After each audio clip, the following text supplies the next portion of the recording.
아멘.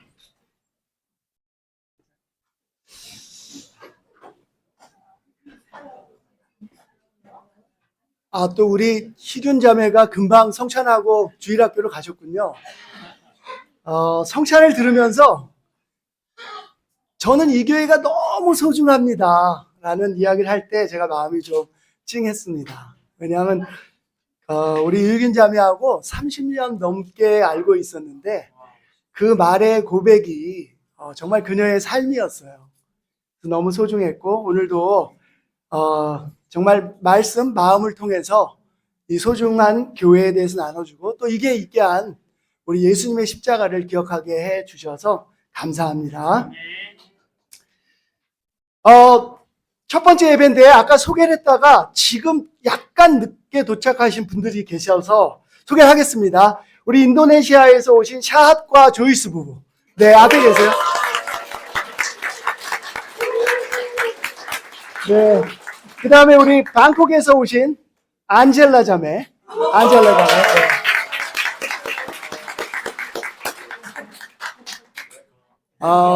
옆을 한번 돌아보세요. 자리가 진짜 오늘은 너무 꽉 차가지고 저희 정말 열심히 기도해야겠습니다. 예, 우리가 넉넉하게 예배 드릴 수 있는 장소로 가기를 같이 우리가 한 마음으로 기도해야 될 것 같아요. 지난주에 이어서 오늘도 정말 많은 분들이 오셨습니다. 모두 환영하고요. 특별히 우리 더운 곳에서 오신 분들은 건강 유념하십시오. 지금 며칠간 제대로 우리 한국의 겨울을 맛볼 수 있는 날씨였던 것 같습니다.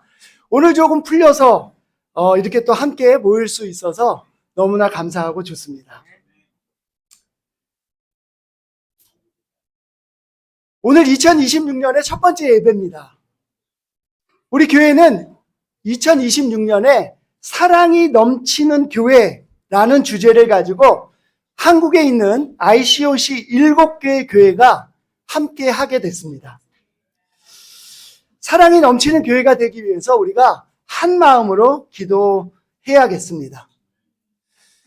이 포스터가 마음에 드시나요? 네. 우리 강남교회의 서수양 자매와 우리 문지연 자매가 또 수고를 해주셨습니다. 네, 감사합니다.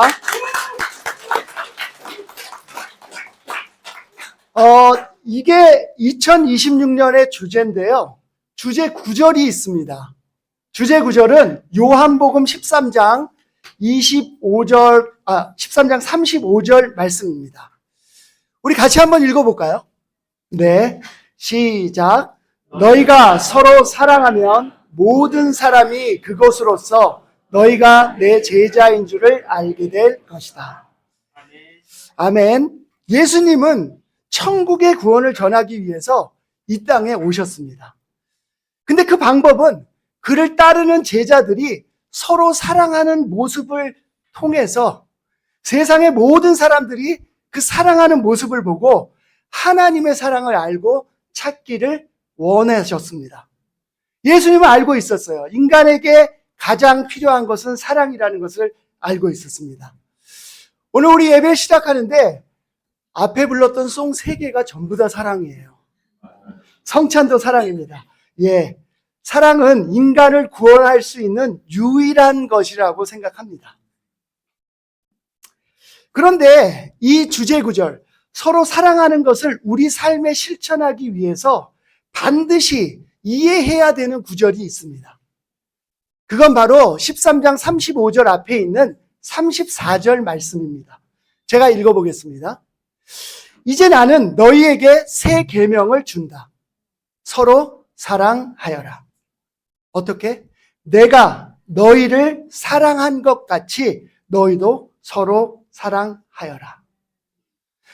너희가 서로 사랑하면 이라고 했는데 그 사랑의 기준은 예수님이 우리를 사랑한 것 같이 해야 합니다. 오늘은 사랑이 넘치는 교회라는 제목으로 말씀을 함께 나누겠습니다. 오늘 말씀을 통해서 예수님이 생각하시는 넘치는 사랑의 정도가 어느 정도인지를 생각해 보는 시간이 되기를 바랍니다. 우리는 살면서 누군가를 사랑합니다. 근데 그 기준은 늘 우리가 원하는 대로만 상대방을 사랑하는 경우가 많습니다. 예수님의 기준을 생각하면 늘 우리는 갈 길이 멉니다. 그래서 오늘 같이 말씀을 보면서 다시 한번 예수님이 우리를 사랑하신 기준대로 그 길을 가겠다고 마음의 결정을 하는 시간이 되기를 바랍니다. 사랑이 넘치는 교회. 여러분이 이 주제를 봤을 때 마음속에 어떤 이미지가 혹시 떠오르시나요? 떠오르는 이미지가 있으세요? 얼굴이요? 이유를 들어봐야 될 것 같은데. 얼굴이요? 아, 기쁜 얼굴, 기뻐하는 얼굴. 네. 여러분이 생각하는 사랑이 넘치는 교회의 모습은 어떤 모습입니까? 머릿속에 이미지가 좀 한번 그려보시면 좋을 것 같아요. 나는 이런 교회가 되면 사랑이 넘치는 교회라고 생각해. 사실 저는 이 주제가 정해졌을 때 조금 진부하다라는 생각을 했습니다. 근데 이 주제가 정해진 과정은 이렇습니다. 7개의 교회가 각 교회에서 한두 개의 후보 문구를 뽑았고요. 그걸 모아서 제비뽑기를 했습니다. 그러니까 이건 누가 우겨서 억지로 정해진 주제는 아닙니다. 제가 믿기는 하나님이 2026년에 우리에게 가장 필요한 주제를 주셨음을 믿습니다. 2026년 우리는 정말 사랑이 넘치는 교회가 되어야겠습니다. 제가 이 주제를 보면서 마음속에 떠오른 첫 번째 이미지는 가족입니다. 이 주제는 사랑이 넘치는 가족이라고 바꿔도 그 뜻이 변하지 않는 것 같은 느낌을 받습니다. 가족 같아 보이세요? 이 사진은 우리 강남교회 운영진이 지난주에 했던 워크숍의 사진입니다. 저의 생일 파티까지 해주셔서 더 특별했습니다. 좀 사랑이 넘쳐 보이시나요? 네. 문을 열어주신 우리 이승태 형제와 유혜균 자매에게도 감사하고, 음식도 다 누가 이야기하지 않아도 조금씩 준비해 와서 나눴습니다. 이런 영적인 가족이 있어서 너무나 감사합니다. 이건 우리의 육적인 가족입니다. 오늘도 소개했지만 뉴욕에서 많은 식구들이 왔는데요. 올해는 육적인 가족이 한 명 더 늘었어요. 이름은 데클란 문리라고 하는데요. 좋은 건지 모르지만 제가 할아버지가 됐습니다. 예. 손자를 볼 나이가 아직 된 것 같지는 않잖아요. 예. 됐습니다. 이 녀석이 데클란 문리라고 하는 이름을 가지고 있는데요. 문희를 보고 회사를 갔는데 저희 집에 현재 머물고 있습니다. 아예 얼굴이 어른어른 하더라고요. 엘리베이터를 탔는데 문이 열립니다 하는데 갑자기 문이 생각이 나요. 예, 이런 얼굴을 가지고 있어요. 사랑이 넘치는 교회는 사랑이 넘치는 가족이라고 바꿔도 전혀 어색하지 않은 가장 큰 이유 중에 하나는 넘치는 사랑 때문인 것 같습니다. 넘치는 사랑이라는 표현에는 인위적인 것이 느껴지지 않아요. 그냥 가족 간에 나누는 사랑처럼 너무 자연스럽습니다. 가족 간에 넘치는 사랑은 긴 말이나 논리가 필요 없습니다. 우리 부모님들, 우리 어머님, 아버님 여기 계신데요. 우리를 그렇게 사랑하셨습니다. 김종우 아버님이 우리 영적인 가족이 되신 지가 1주년이 됐는데 떡 다 받으셨죠?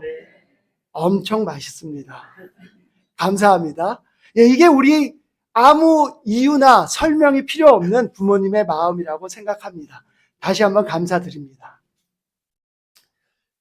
이 표정도 뭘 해달라 그러지 않아도 다 해줄 것 같은 표정 맞죠? 예배 후에 한번 이 데클란 문리하고 교제를 한번 해보십시오. 친화력이 너무 좋습니다. 얼굴 본 지 5분도 안 돼서 눈웃음으로 여러분들을 사로잡을 것이 분명합니다. 우리는 영적인 가족입니다. 예수님의 피가 우리를 가족으로 묶어 주셨어요. 우리는 모두 하나님 앞에서 이 무늬와 같은 모습이라는 것을 잊지 맙시다. 그래서 사랑이 넘치는 교회는 사랑이 넘치는 가족입니다. 2026년에 우리 모두가 더욱더 끈끈한 영적인 가족이 되어서 이 가운데 넘치는 사랑이 자연스럽게 나오기를 희망합니다. 요한복음 1장 16절에서 18절을 제가 읽겠습니다. 우리는 모두 그의 충만함에서 선물을 받되 은혜에 은혜를 더하여 받았다. 율법은 모세를 통하여 받았고 은혜와 진리는 예수 그리스도로 말미암아 생겨났다. 일찍이 하나님을 본 사람은 아무도 없다. 아버지의 품속에 계신 외아들이신 하나님께서 하나님을 알려주셨다. 이 말씀에서 얘기하기를 예수님은 충만함 그 자체라고 합니다. 그리고 그분의 충만함에서 우리가 선물을 받았는데 그것은 우리가 아무것도 한 것이 없는데 받은 것이라고 합니다. 2026년 주제가 정해지고 말씀을 준비하면서 제일 먼저 제 마음속에 떠오른 구절입니다. 넘치다라는 말을 조금 고상하게 이야기하면 충만하다라고 표현할 수 있을 겁니다. 무엇인가가 잔에 꽉 쳐가지고 흘러나오는 상태를 의미합니다. 사랑이 넘치는 교회는 억지로, 인위적으로 절대 만들어질 수 없습니다. 교회 안에 사랑이 채워지다가 그걸 담을 수 있는 교회의 잔이 넘쳐서 그 잔이 세상에 밖으로 자연스럽게 흘러나오는 상태를 의미할 겁니다. 예수님이 우리를 그렇게 넘치게 사랑하셨기에 그분이 머리 대신 교회에서는 바로 이런 넘치는 사랑이 가능하다고 생각합니다. 예수님이 주신 충만함이 어떤 것인지를 알고 우리 가운데 실천할 때 가능하다고 생각합니다. 요한복음 1장에서 언급한 예수님의 충만함은 요한복음 2장에서 그가 공적인 생애, 즉 공생애를 시작하면서 보여주신 첫 번째 기적을 통해서 더 쉽게 이해할 수 있습니다.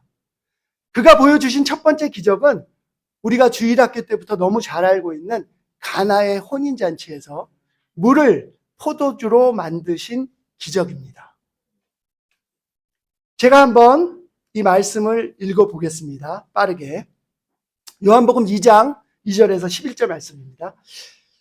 예수와 그의 제자들도 그 잔치에 초대를 받았다.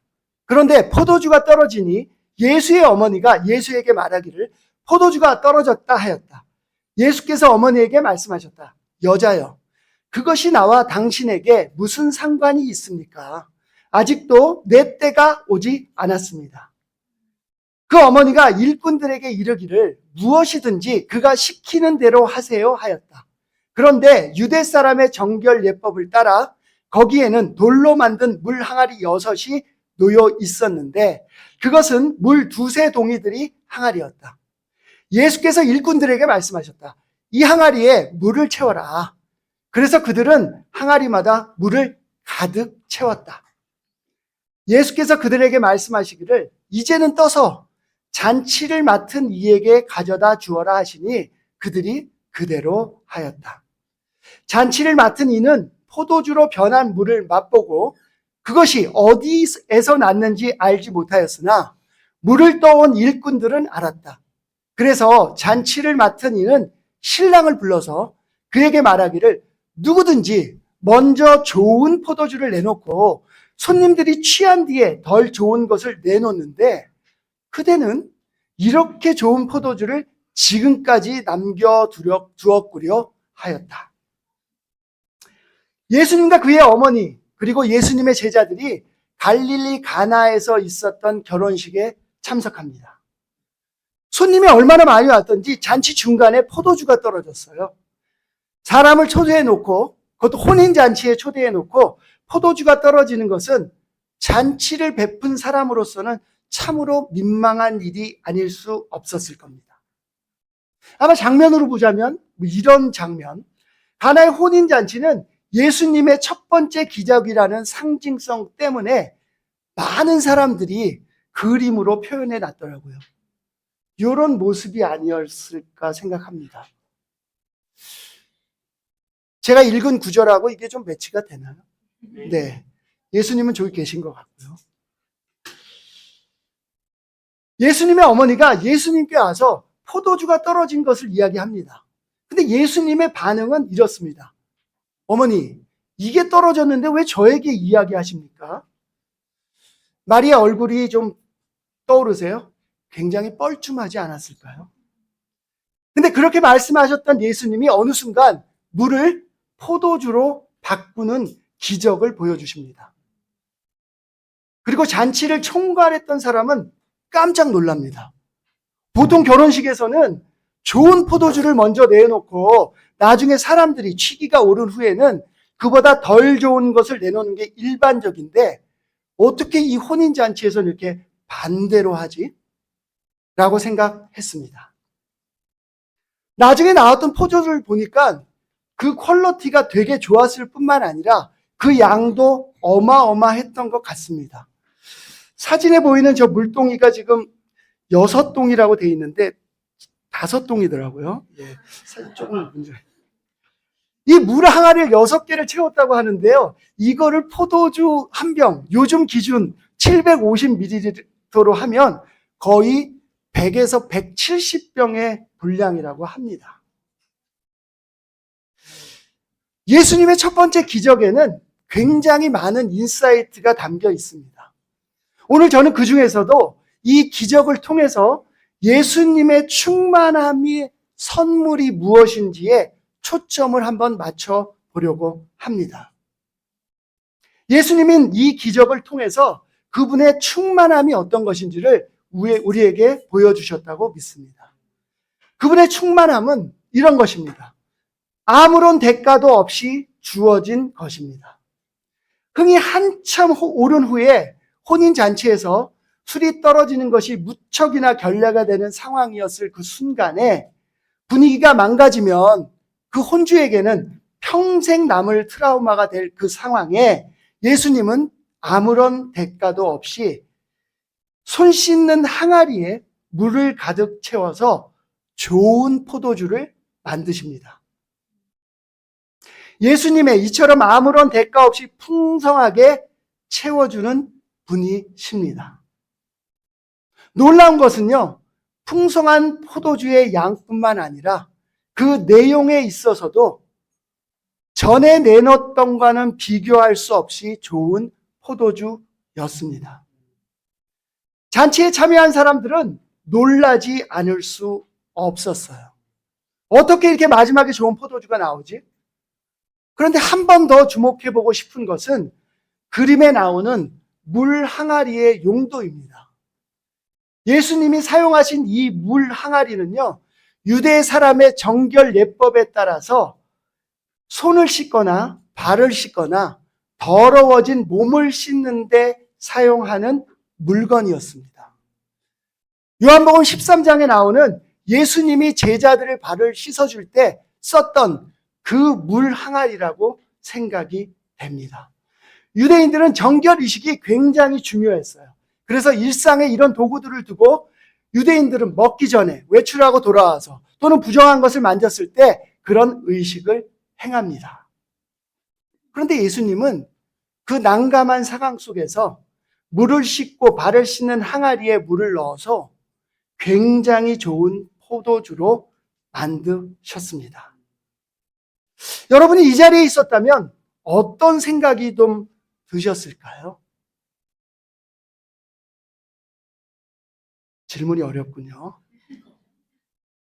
저는 바로 이 장면을 묵상하면서 방금 전에 보았던 요한복음 1장에 나오는 충만함 가운데 우리가 받은 선물, 은혜에 은혜를 더해 받은 선물이 어떤 것인지를 잘 설명하고 있다고 생각했습니다.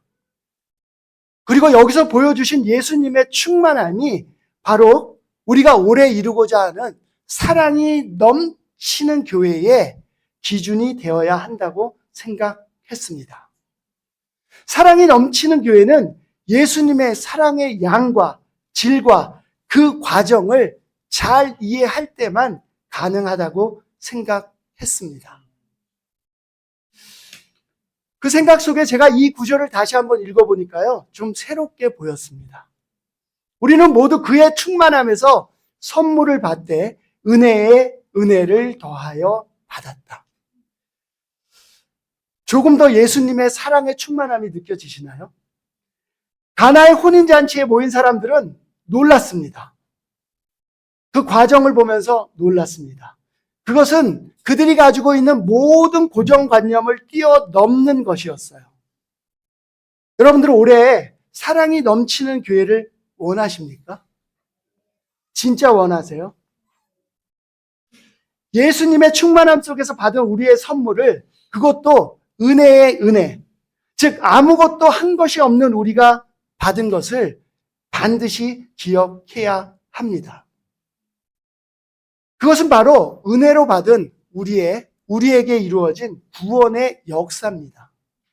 우리는 그것을 아무것도 한 것이 없는데 받았습니다. 그 과정은 세상이 생각하는 고정관념을 완전히 뛰어넘습니다. 그것은 십자가라는 굉장히 잔인한 형벌을 통해서 받은 구원입니다. 가나의 혼인잔치에서 벌어진 예수님의 기적과 같습니다.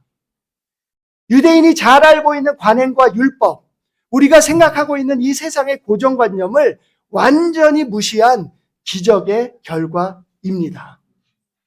그래서 이 시간 우리가 2026년 첫 번째 예배에 우리가 십자가를 통해 받은 충만한 은혜의 선물을 기억하는 것이 중요합니다. 사랑이 넘치는 교회의 시작은 우리 한 사람 한 사람이 그것을 기억할 때 할 수 있다고 믿습니다. 그리고 그것이 우리가 26년에 가져야 하는 기준이 되어야 한다고 믿습니다. 이 세상은요, 그분의 충만함을 이해할 수가 없습니다. 우리에게 받은 사랑은 세상의 기준을 뛰어넘기 때문에 그렇습니다. 바로 그런 사랑을 받고 모인 이 자리가 교회입니다. 그래서 어쩌면은 사랑이 넘치는 교회라는 이 주제는 너무 당연한 주제 구절이라고 생각할지도 모릅니다. 근데 굳이 그것을 주제로 정할 필요가 있었을까요? 예, 저 같은 사람을 위해서 필요했죠. 늘 그 사랑을 잊어먹습니다. 이기적이 됩니다. 순간순간 저는 이기적이 됩니다. 저 같은 사람에게는 필요합니다. 우리가 가야 할 길도 그 충만한 사랑의 여정이 너무나 많이 남아 있습니다. 오늘 말씀에 이 사랑의 기준을 정말 우리 마음속에 심기를 바랍니다. 그래서 2026년에 사랑이 넘치는 교회, 사랑이 넘치는 가족, 사랑이 넘치는 삶을 위해 여러분들의 마음을 다시 한번 들여다보기를 바랍니다. 말씀을 좀 정리하면서요, 이런 삶을 위해서 우리에게 필요한 두 가지 태도가 있음을 나누고 싶습니다. 그 태도는 가나의 혼인잔치 속에서 찾아볼 수 있어요.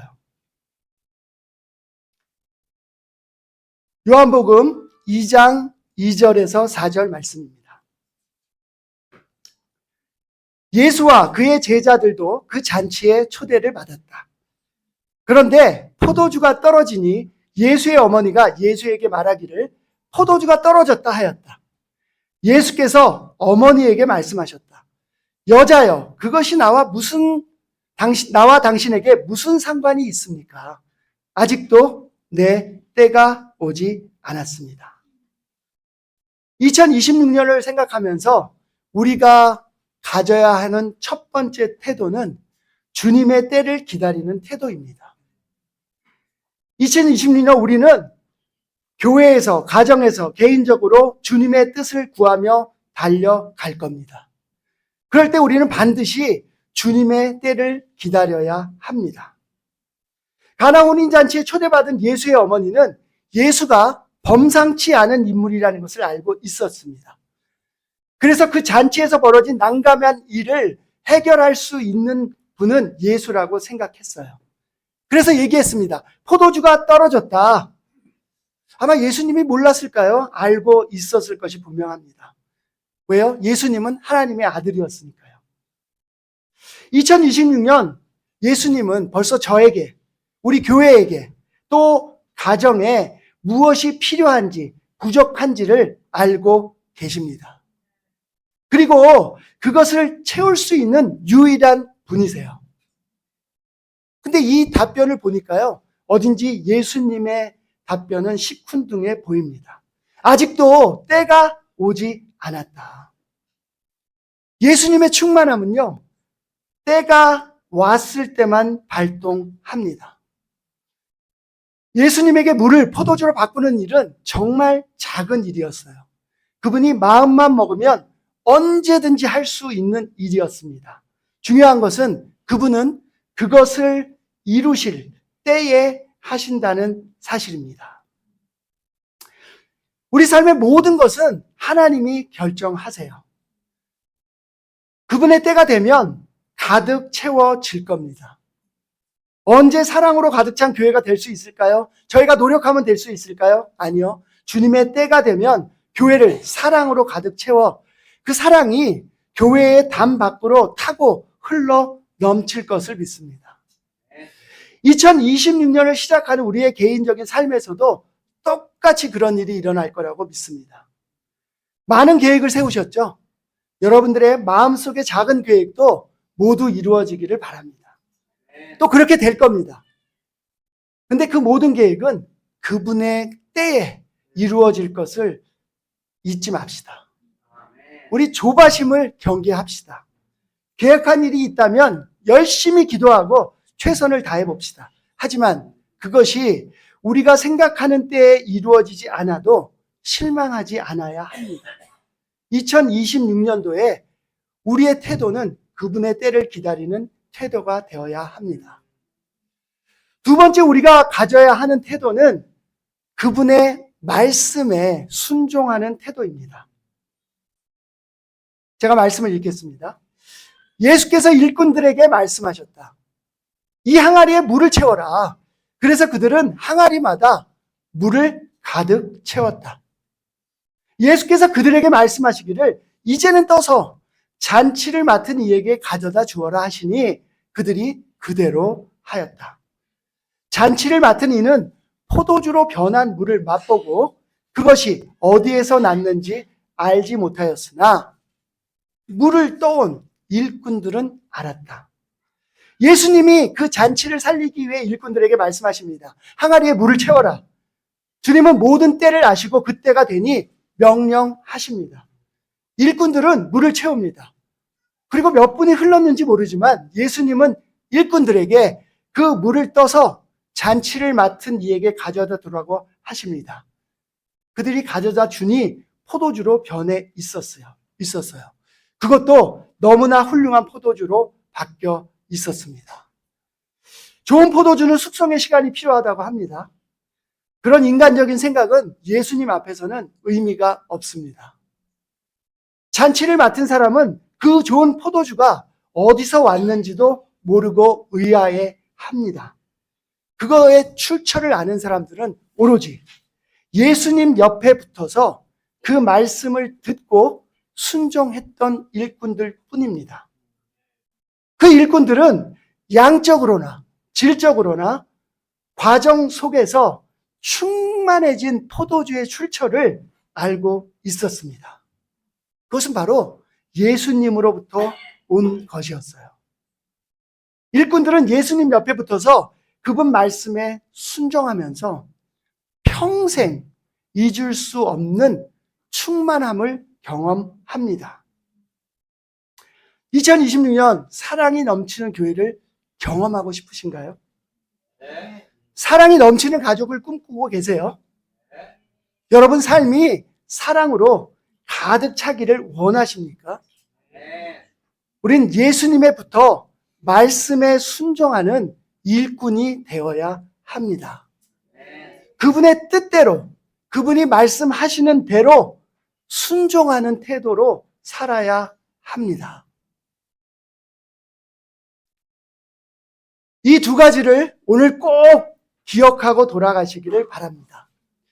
2026년 사랑이 넘치는 교회를 위해서 우리 예수님이 우리에게 보여주신 십자가를, 그 사랑을 기억합시다. 그리고 그 사랑으로, 그 사랑의 기준으로 우리가 서로 사랑합시다. 그리고 잊지 맙시다. 주님의 때를 기다리고 주님의 옆에 붙어서 주님의 일꾼이 되어 순종하기를 결정합시다.